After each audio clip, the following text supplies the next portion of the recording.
In past years, I've addressed the most pressing dietary issues of our time, like what's the healthiest variety of apple?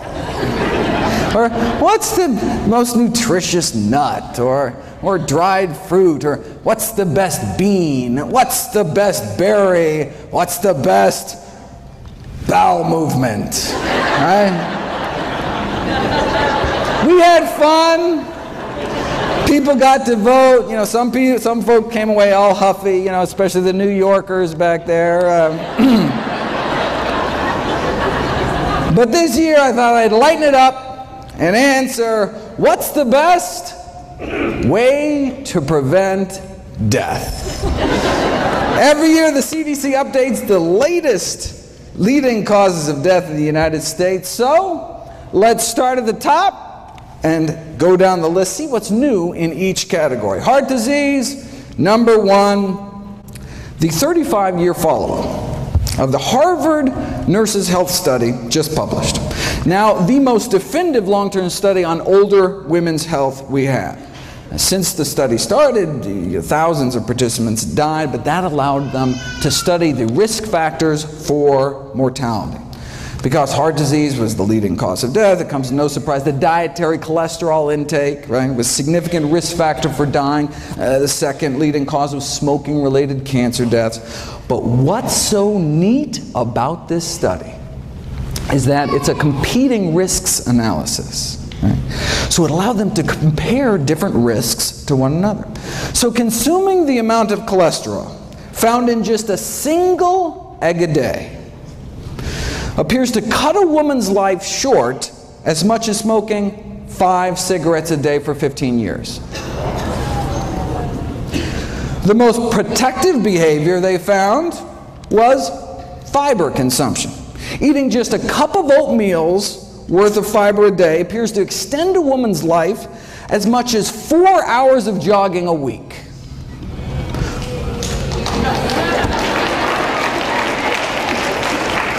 Though you can do both.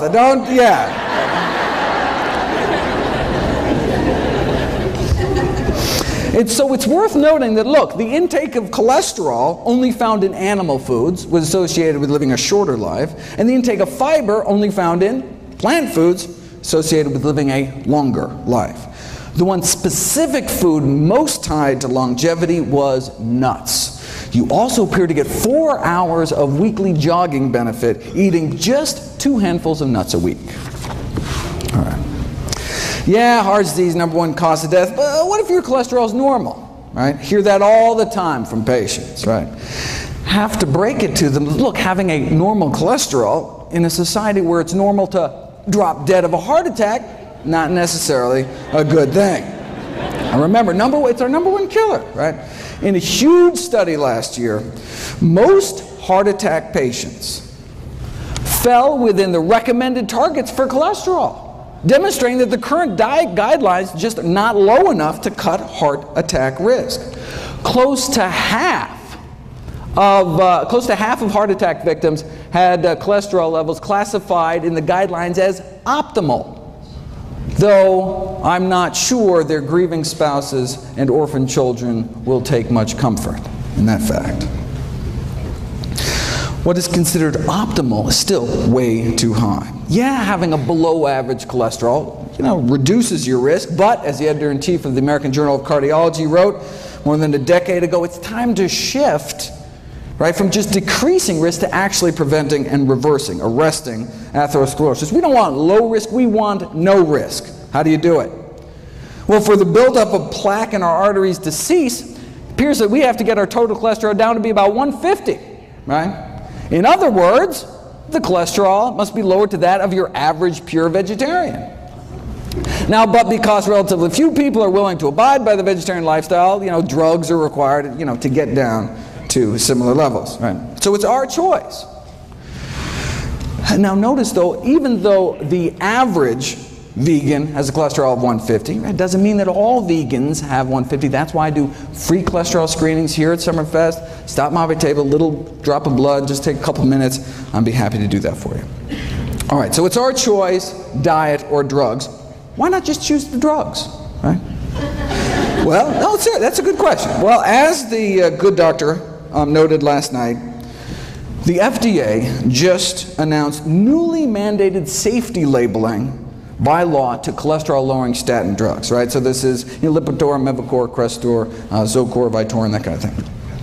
The FDA issued new side effect warning labels this year regarding the increased risks, brain-related risks, associated memory loss and confusion, an increase in blood sugar levels, as well as new onset diabetes. One prominent cardiologist described this kind of Faustian bargain: yes, fewer heart attacks, but more diabetes, right? With all the memory loss and confusion caused by these drugs, folks may have forgot there's actually a way to reduce the risk of heart attacks and diabetes at the same time.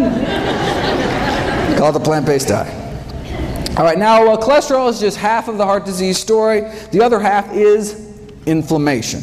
Right? We've known for 15 years that a single meal high in animal fat, sausage and egg McMuffin was used in the original study, can paralyze our arteries, right? Cutting their ability to relax normally in half within hours of eating animal products.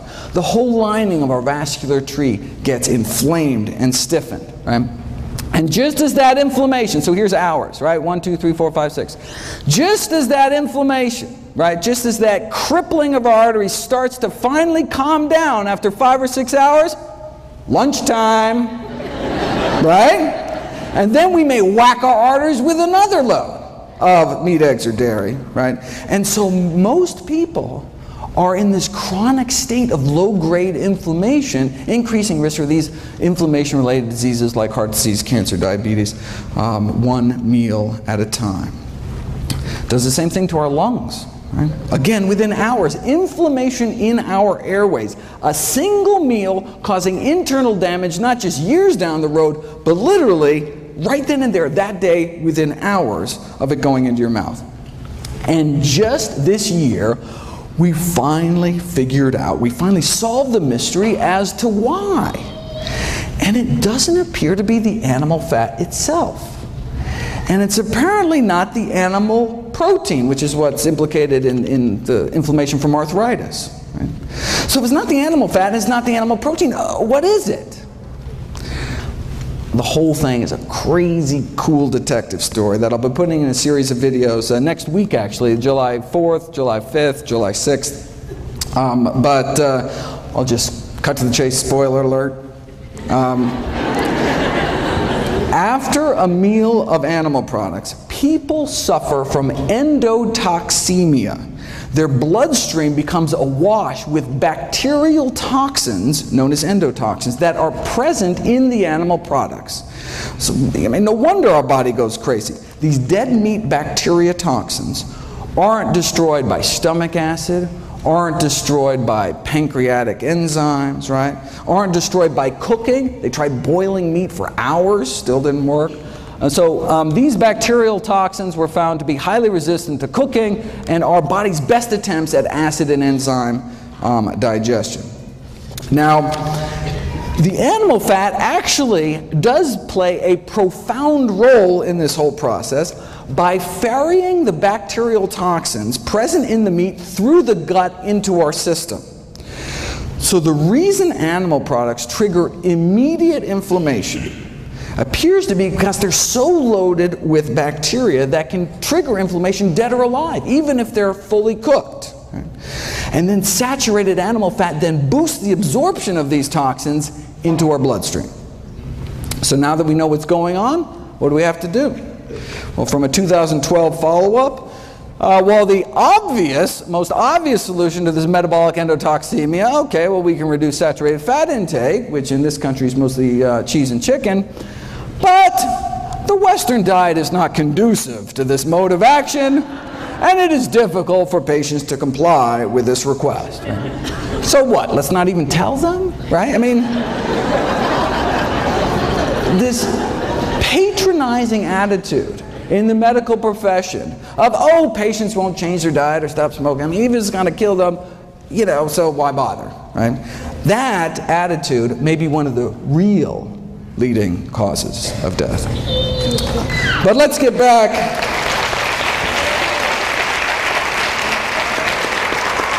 But let's get back to the official list and take on cancer next. What's the latest? Well, we know from the largest forward-looking study on diet and cancer ever performed by humanity, the incidence of all cancers combined lower among vegetarians than meat eaters, especially some of the fastest growing tumors like lymphomas and leukemias, and for that the worst meat was actually poultry, chicken. Up to triple the rates for every 50 grams of poultry consumption. A quarter of a chicken breast, triple your risk. Normally this whole presentation being the kind of quiz show format, but there was a scheduling mix-up. I was supposed to be the last speaker at night, and so I could go long and not interfere with the schedule, but anyway, won't happen again, and so next year back to the quiz show format, and apologize, I had to cut this short.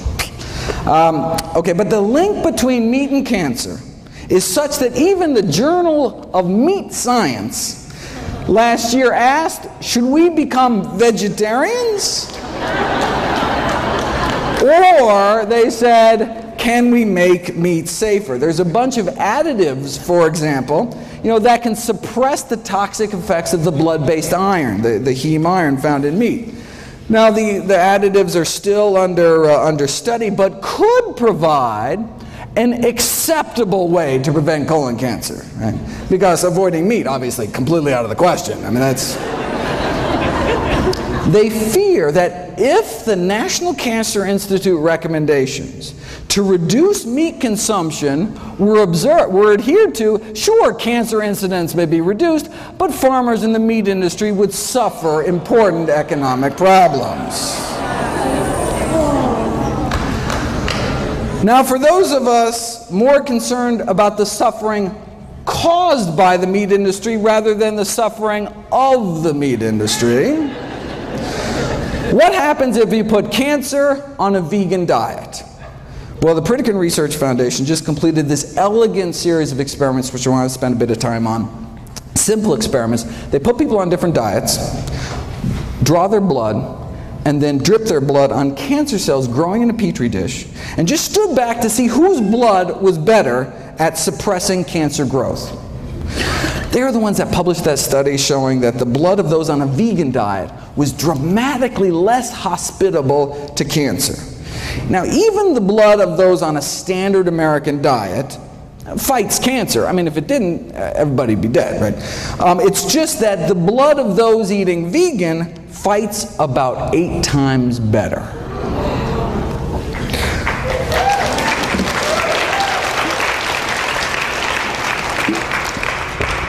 The blood of those on a standard American diet suppresses cancer growth by about 9%. You put people on a plant-based diet for a year, though, and their blood just tears it up. Right? The blood circulating through the bodies of vegans has nearly 8 times the stopping power when it comes to cancer cell growth. Now, this is for prostate cancer, most common cancer among men. For women, it's breast cancer. So the Pritikin researchers tried duplicating this study with women using breast cancer cells instead. Now, they didn't want to wait a whole year to get the results, so they figured they'd try to see what a plant-based diet could do in just 2 weeks against 3 different types of human breast cancer. This is the before, cancer growth rates powering away at 100%, and then this is after eating a plant-based diet for just 14 days. Now, slowing down cancer growth is great, but getting rid of them, getting rid of cancer cells is even better. This is before and after measuring cancer cell death, right? This is the before, and this is the after. Pre and post plants. The same blood now coursing through these women's bodies gained the power to significantly slow down and stop breast cancer growth thanks to just 2 weeks of eating a plant-based diet. What kind of blood do we want in our body? What kind of immune system, right? Do we want blood that's just kind of roll over when new cancer cells pop up, right? Or do we want blood circulating to every nook and cranny within our bodies with the power to slow down and stop them? Now, this strengthening of cancer defenses was after 14 days of a plant-based diet and exercise. They were out walking 30 to 60 minutes a day. Right? Well, maybe the only reason their bodies became, so effective at suppressing cancer cell growth was because of the exercise. Maybe diet didn't have anything to do with it. So they put it to the test. This is measuring cancer cell clearance. And this is what we saw before, the effect of blood taken from those eating a plant-based diet, in this case for 14 years, along with mild exercise, just like walking every day, right? So, plant-based diets, walking, that's the kind of cancer cell clearance you get. Now, compare that to the cancer-stopping power of your average sedentary. You see this little burger, apple? Oh, sorry, I can't. All right. On the website, it's a little, okay, but okay. Okay, compared to the cancer-stopping power of your average sedentary meat eater, which is basically non-existent. Okay. But what about this middle group? Now, this middle group, instead of 14 years on a plant-based diet, they had 14 years of the standard American diet, but had daily strenuous hour-long exercise, like boot camp this morning. Seriously, calisthenics, right? They wanted to know, if you exercise hard enough and long enough, can you rival some strolling vegans? All right. Let's find out. And exercise worked, no question, right? But literally 5,000 hours in the gym, no match for a plant-based diet.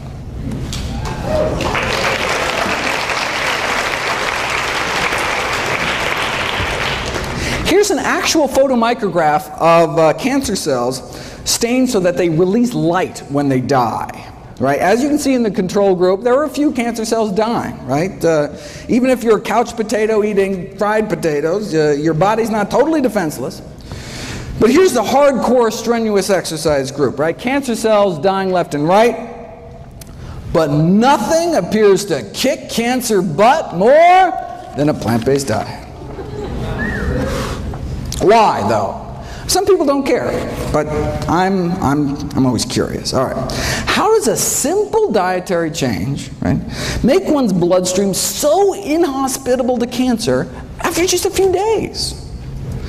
We didn't know until last year, when they sought to determine the underlying mechanisms for these anti-cancer effects. All right. And it is a wild story. I have a whole series of videos coming out about it. The story involves little people and big dogs and little dogs. It involves marshmallows, Tinker Toys, cannibalism, and vegan bodybuilders. From beefsteak to beefcake.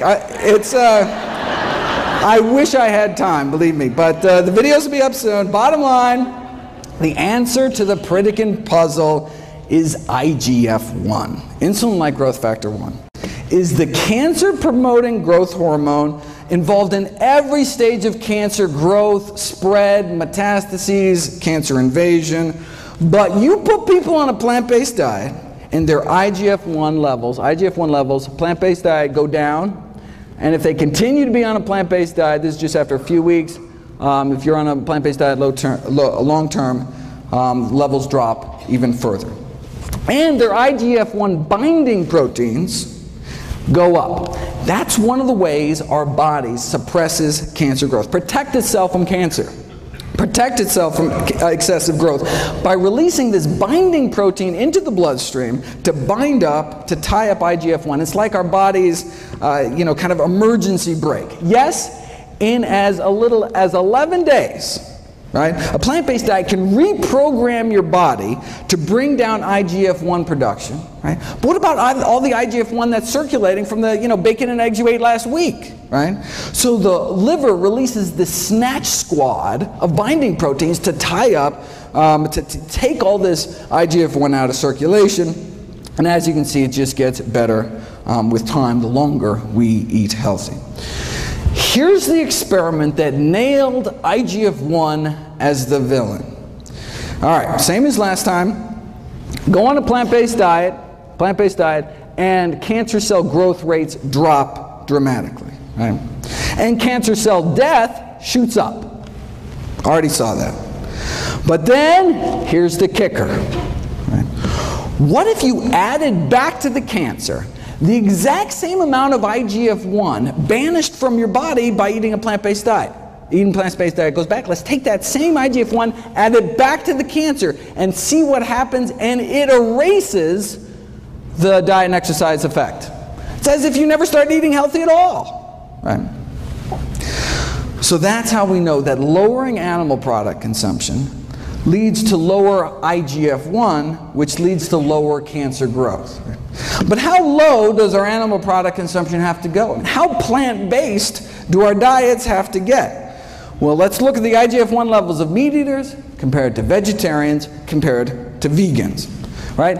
Does a plant-based diet, is it better at lowering circulating levels of IGF-1 compared to a meat-eating diet or a lacto-ovo diet?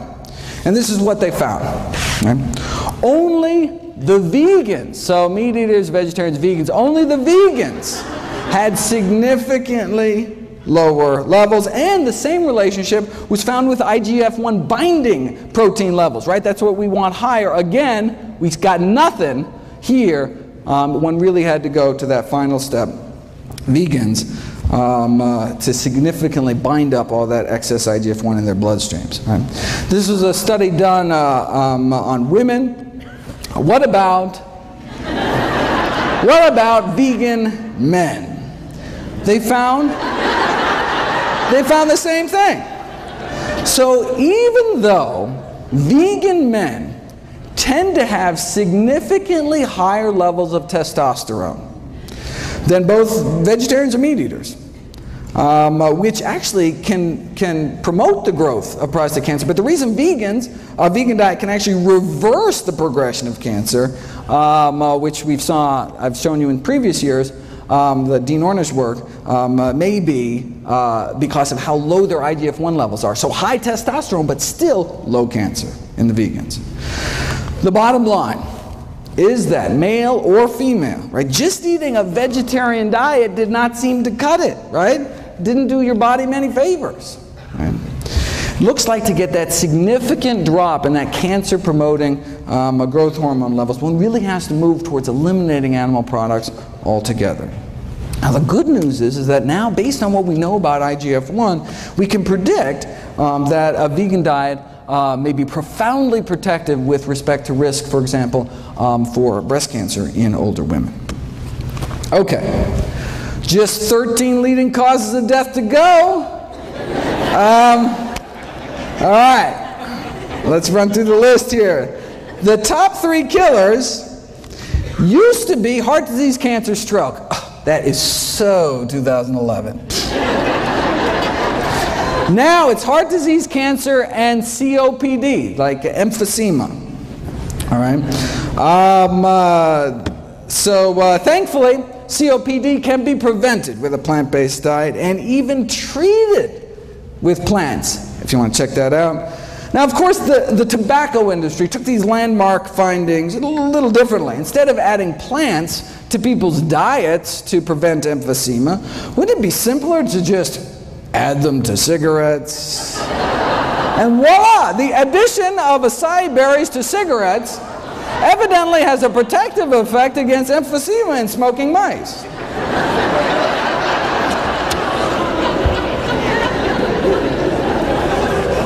Next, they're going to start putting berries in meat, right? I couldn't make this up, people. Look at this. Adding fruit extracts to burgers, right? Now, this was not without its glitches. The blackberries literally dyed the burgers with this kind of distinct purplish color, though infusing lamb carcasses with kiwi fruit juice before rigor mortis set in does evidently lead to greater tenderness in the meat. And it is possible to improve the nutritional profile of frankfurters by adding ground up grape seeds, though there were complaints that the grape seed particles, right, were visible in the final product. And look, if there's one thing we know about hot dog eaters, it's that they're picky about what goes in their food. Right?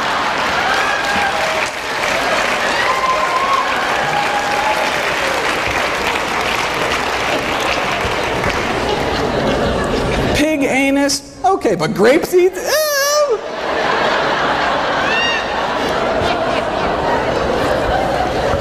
Preventing strokes. Number 4. Preventing strokes is all about eating potassium-rich foods. Potassium from the words potash. You take any plant, put it in a pot, reduce it to ash, and what you're left with is potassium. True story. But can anyone name me a plant food particularly high in potassium? Why is that like the one thing everyone knows about nutrition? Seriously. Like, did Chiquita have like this great PR firm or something? I bet you could walk into the Heart Attack Grill where they're eating food like this, right? Ask anyone, and they'd be like, I don't know, Dave, but I do know bananas got potassium, right? Right? All right. In reality, bananas don't even make the top 50 sources. Coming in at number 86, right behind fast food vanilla milkshakes. And then bananas. All right. In the top 5 sources are tomato and orange concentrates, and in terms of whole food sources, it is greens, beans, and dates. In fact, if you look at the next leading cause of death, right, bananas could be downright dangerous.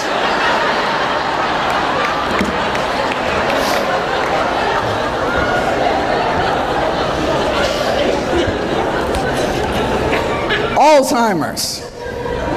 Alzheimer's now our 6th leading cause of death. We've known for 20 years now that those who eat meat, red or white, including poultry and fish, were between 2 and 3 times more likely to become demented compared to vegetarians. And the longer that you're vegetarian, the lower your risk of developing dementia. But the exciting new research is actually on treating Alzheimer's using these natural plant remedies, which actually beat out placebo and worked as well as the leading Alzheimer's drug. Again, on the website, all for free. Next on the kick the bucket list is diabetes, which can be prevented with a plant-based diet and treated with a plant-based diet and even reversed in many cases with a plant-based diet. And I encourage everyone to check out Brenda's talk at 3 o'clock this afternoon. This is from October.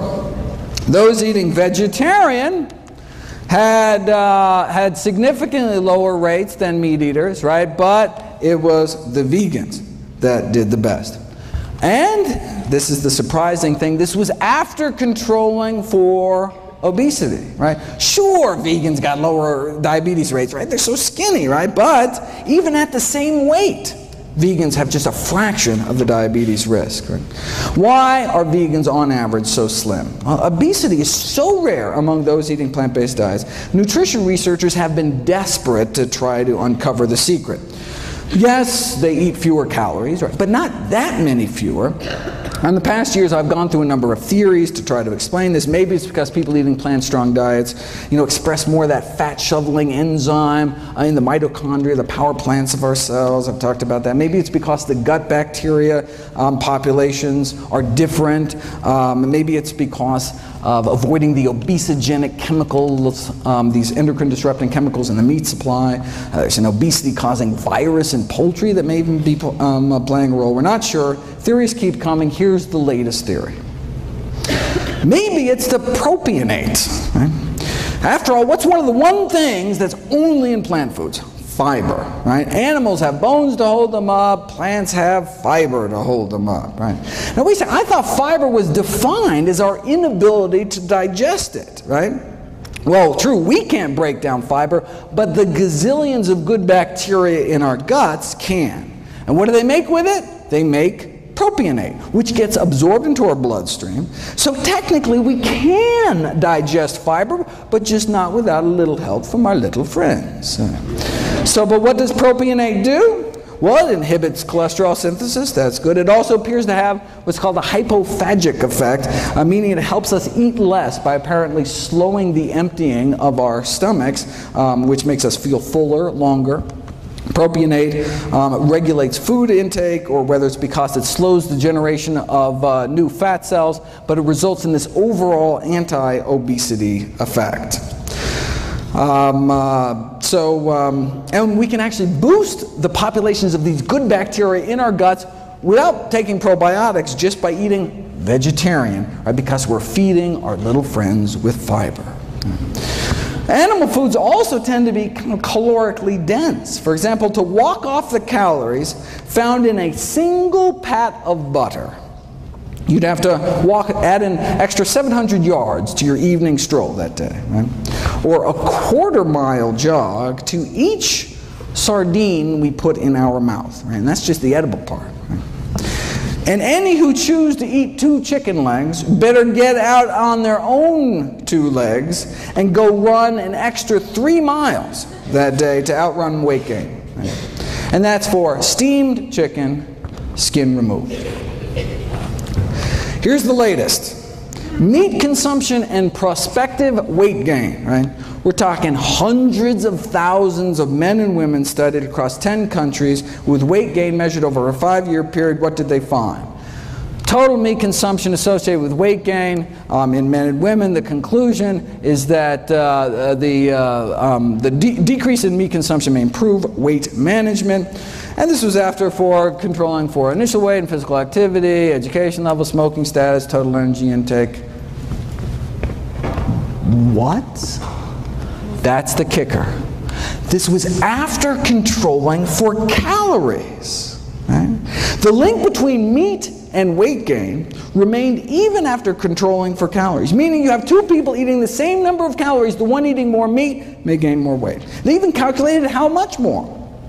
Intake of 250 grams of meat a day, which is nothing compared to what the U.S. Eats, will lead to an annual weight gain of 422 grams, higher than the weight gain experienced with the same calorie diet with lower meat content. Okay?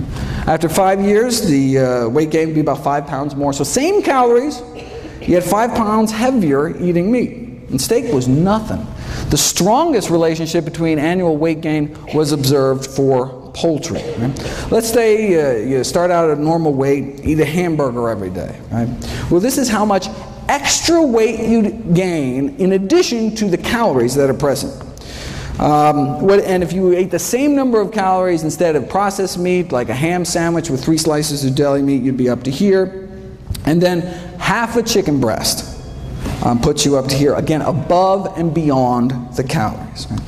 In conclusion, our results indicate that meat intake positively associated with weight gain. This persisted after adjusting for energy intake, and therefore we're in favor of this public health recommendation to decrease meat consumption for health improvement.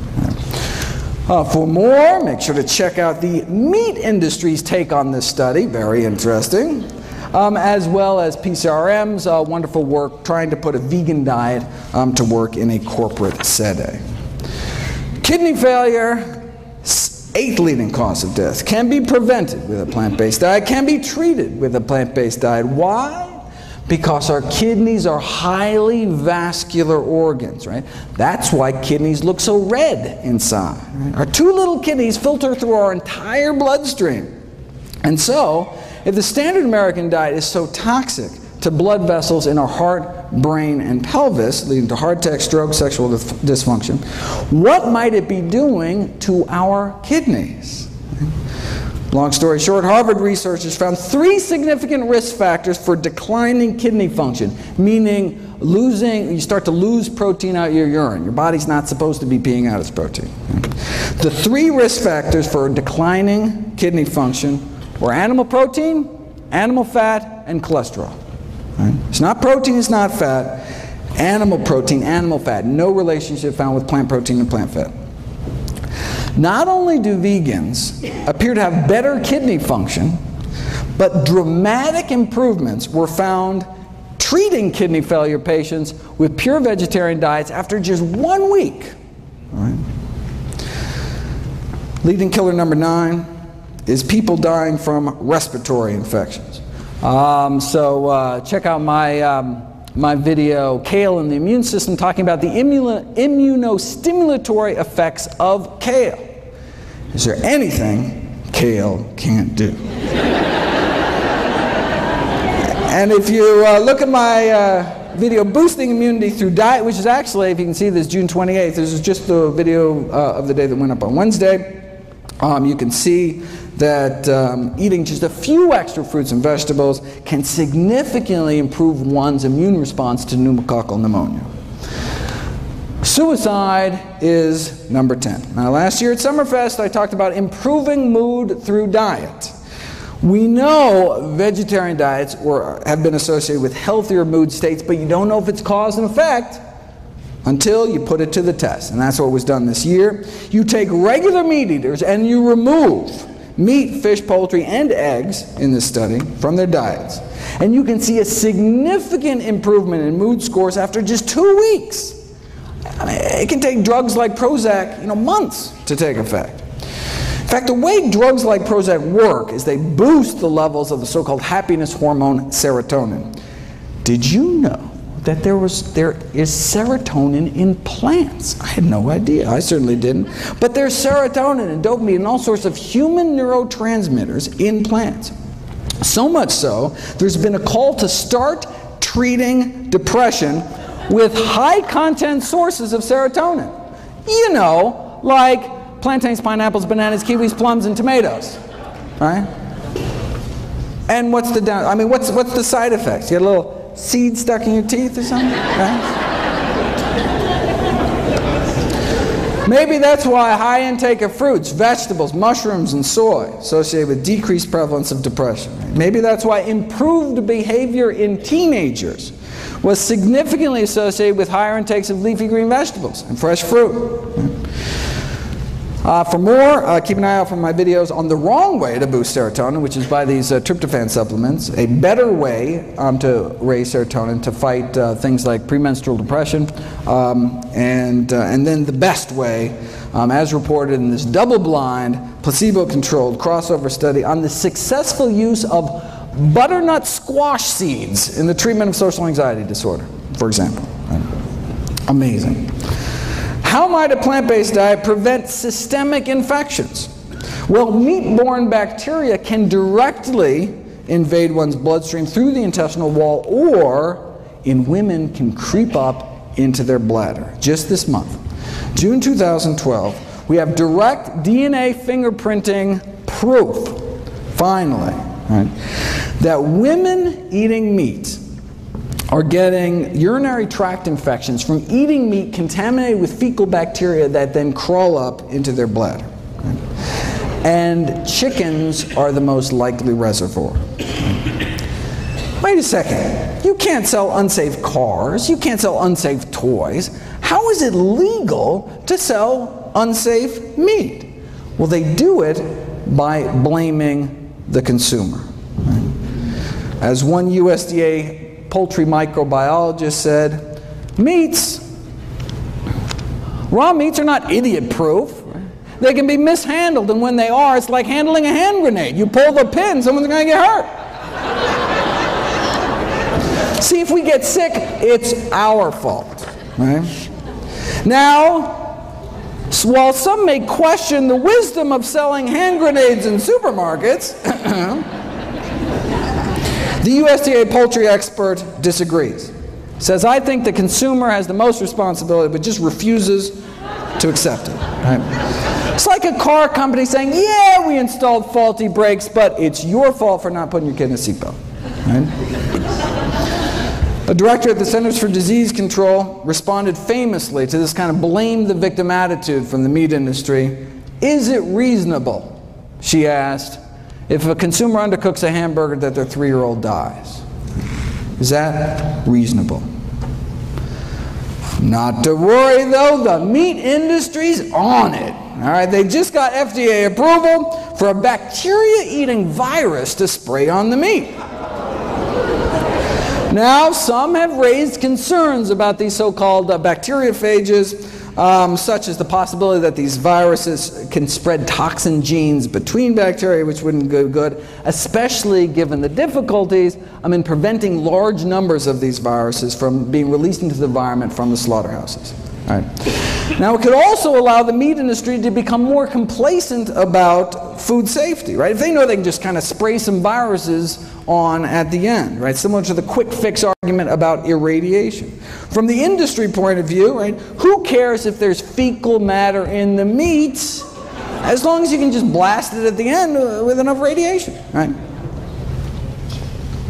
Now, the meat industry is concerned that consumer acceptance of these bacteria-eating viruses may present somewhat of a challenge to the food industry. Not that they'd ever be labeled, of course. But if they think that's going to be a challenge, check out their other bright idea.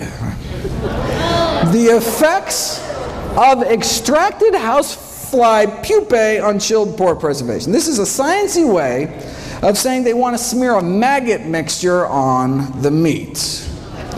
Now, it's a low-cost, simple method. Think about it.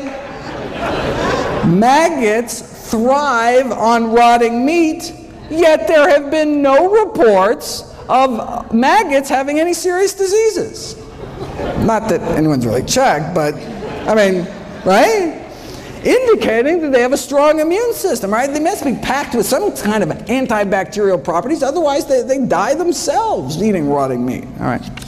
So, they took maggots that were 3 days old, washed them, dried them, kind of toweled them off, put them in a tissue blender, kind of a little Vitamix action there, and then voila, safer meat.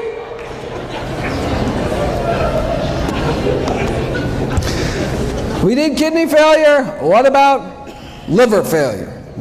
We've known for 35 years, since now you can't even see this, 1977, that a vegetable protein diet can be used to treat liver failure, significantly reducing the toxins that otherwise would build up eating meat with a less than functional liver, right? Imagine eating meat without, without a fully functioning liver to detoxify your blood. Right? I do have to admit, though, that some people living on plant-based diets have worsening liver function. They're called alcoholics. In fact, strictly plant-based, right? Living on potatoes and corn and barley and grapes. Still, however, not doing so hot. It's unclear. High blood pressure is up next, so-called essential hypertension, essentially only found in those who eat meat. Again, look at this. We've known for decades, it's 1974 out of Hopkins, right? We've known that consumption of foods of animal origin highly significantly associate with blood pressure even after, again, the weight effects are removed, right? Fast forward 39 years to 2012, and compared to non-vegetarians, compared to meat eaters, as you get more and more plant-based, right? So meat eater to flexitarian, to just eating fish, to lacto-vegetarian, to vegan, looks what happens to hypertension, high blood pressure, right? There is this progressive reduction in risk to just a tiny fraction. Right? See the same thing in diabetes. Here's diabetes, right? Again, the stepwise reduction of risk as one eliminates animal products on down. Right? And same thing with body mass index, right? As you can see, obesity rates get lower and lower. In fact, vegans are actually the only population, on average, that was not overweight. Even the vegetarians were overweight.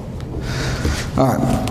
Diabetes, hypertension, leading causes of death. Is it going to take the medical profession another 39 years before we actually do something about it?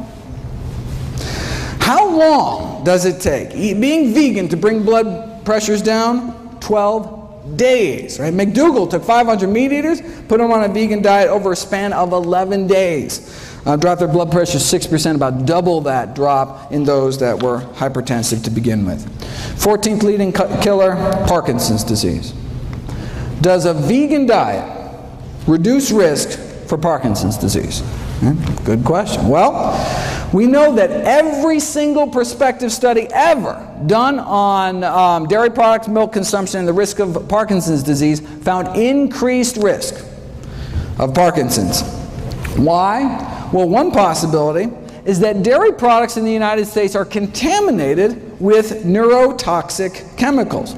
There's substantial evidence suggesting that exposure to pesticides may increase Parkinson's disease risk, and these autopsy studies have found that the levels of these pollutants and pesticides in the brains of elevated levels in the brains of Parkinson's disease patients, and some of these toxins are present at low levels in dairy products. And they're talking about toxins like tetrahydroisoquinoline, which is a Parkinsonism-related compound found particularly in cheese. Now, although the amounts of this neurotoxin, even in cheese, are not very high, the concern is that they may accumulate. These neurotoxins may accumulate in the brain over long periods of consumption. And finally, aspiration pneumonia, which is caused by swallowing problems due to Parkinson's or having a stroke or Alzheimer's, all of which we've already covered. All right, so where does that leave us? These are the top 15 causes of death, the top 15 reasons Americans die. And a plant-based diet can help prevent nearly all of them, can help treat more than half of them, and in some cases even reverse the progression of disease, including our top 3 killers. Now, there are drugs that can help too, right? You can take one drug to treat cholesterol every day for the rest of your life, another drug for blood sugars, a few more pills for your blood pressure. Right?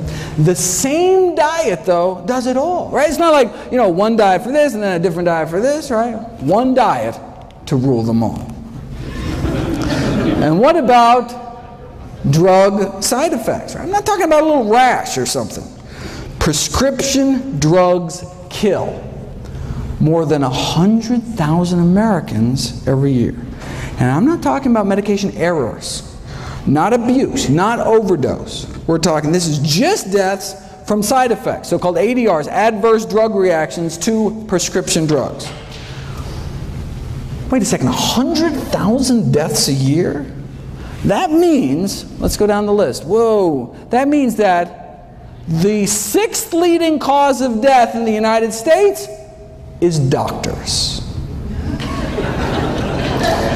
The 6th leading cause of death is me.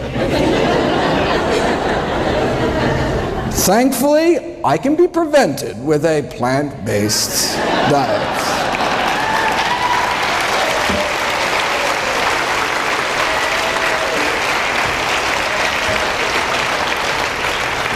Seriously though, compared to 15,000 American vegetarians, meat eaters had about twice the odds of being on aspirin, sleeping pills, tranquilizers, antacids, painkillers, blood pressure medications, laxatives, and insulin. Right? So plant-based diets are great for people that don't like taking drugs, don't like paying for drugs, and of course don't like risking adverse effects. Right?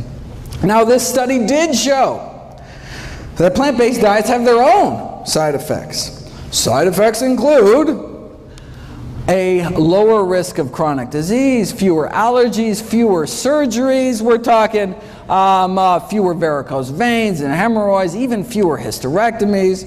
And we're not talking just the big killers, right? Not just less heart disease, cancer. This is the longest study on vegetarians in human history. Not just less heart disease and stroke and high blood pressure and diabetes, but less diverticulosis, less, if you can read this, less diseases overall. Right? That's the side effects of a plant-based diet, less disease overall. Here's the allergies thing. Again, longest running study on vegetarians in history. Women who eat meat compared to vegetarians appear to have a 30% greater risk of reporting chemical allergies, 24% asthma, more drug allergies, even more bee sting allergies, 15% more hay fever. A new side effect of plant-based diets we just learned about last year, fewer cataracts, right? That's what we get, fewer cataracts, the leading cause of blindness and vision loss. Compared to those just eating a single serving of meat a day, right, in one meal, those eating half a serving a day dropped the risk 15%. Just eat fish, dropped about 21%. Get rid of fish, dropped 30%. Get rid of eggs and dairy, full 40% drop in risk. Right. And that's all in addition to my favorite side effect of plant-based diets, helping to prevent 15 out of our 16 top killers. Want to solve the healthcare crisis? I've got a suggestion. Imagine if our nation embraced a plant-based diet. Right? Imagine if we just significantly cut back on meat. Well, there's actually one country that did it. After World War II, Finland joined us and started packing on the meat, eggs, and dairy. And by 1970s, the mortality rate from heart disease of Finnish men was the highest in the world, even put us to shame. So, look, they didn't want to die, so they got serious. Heart disease is caused by high cholesterol. High cholesterol is caused by high saturated fat intake. So the main focus of the strategy was to reduce the high saturated fat intake in the country. So this means here that's cheese, chicken, cake, and pork, basically. All right. So a berry project was launched to help dairy farmers switch to berry farming, right? Whatever it took.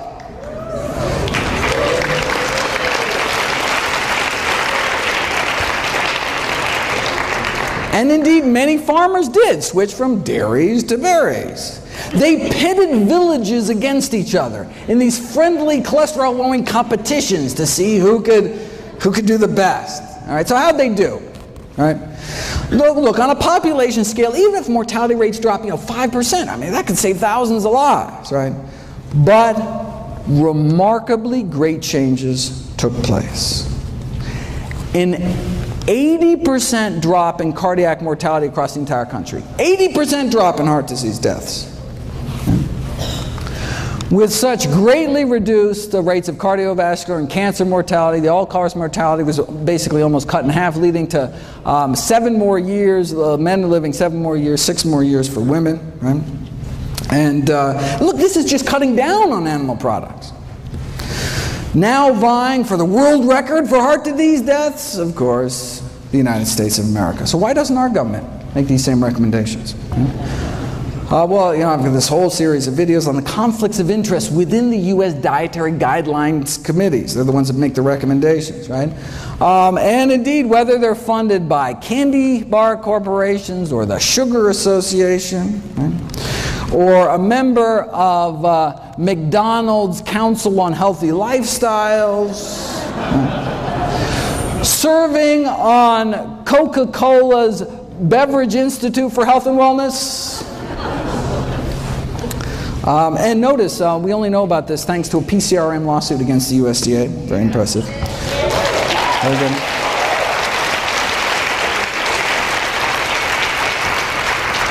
One committee member served as the Duncan Hines brand girl and then as the Crisco brand girl. These are the folks, all right, dictate U.S. nutrition policy, right? If you read the official dietary guideline recommendations, you'll note that there is no discussion at all of the scientific research on the health consequences of eating meat. Why? Because if the committee actually discussed this research, it would be unable to justify its recommendation to eat meat at all, as the research would show that meat increases the risk for chronic diseases, contrary to the purpose of having dietary guidelines in the first place, right? Thus, by simply ignoring the research, the committee is able to come to a conclusion that would otherwise look improper, right? All right. So they can't even talk about the science. Right? We know that a plant-based diet, fruits, vegetables, whole grains, legumes, no meat, reverses heart disease, completely prevents death from heart disease, slows the progression of cancer, and the almost identical diet promoted by the World Cancer Research Fund prevent cancer based on the largest review of scientific studies to date. But again, right, they can't even talk about the science because how could they justify anything but a plant-based diet? Let me end with what's probably the best summary of nutrition policy in the United States that I've ever seen. The new dietary guidelines have been released. Right? They tell us to eat healthier, but not as healthy as to noticeably affect any corporate profits. Thank you very much.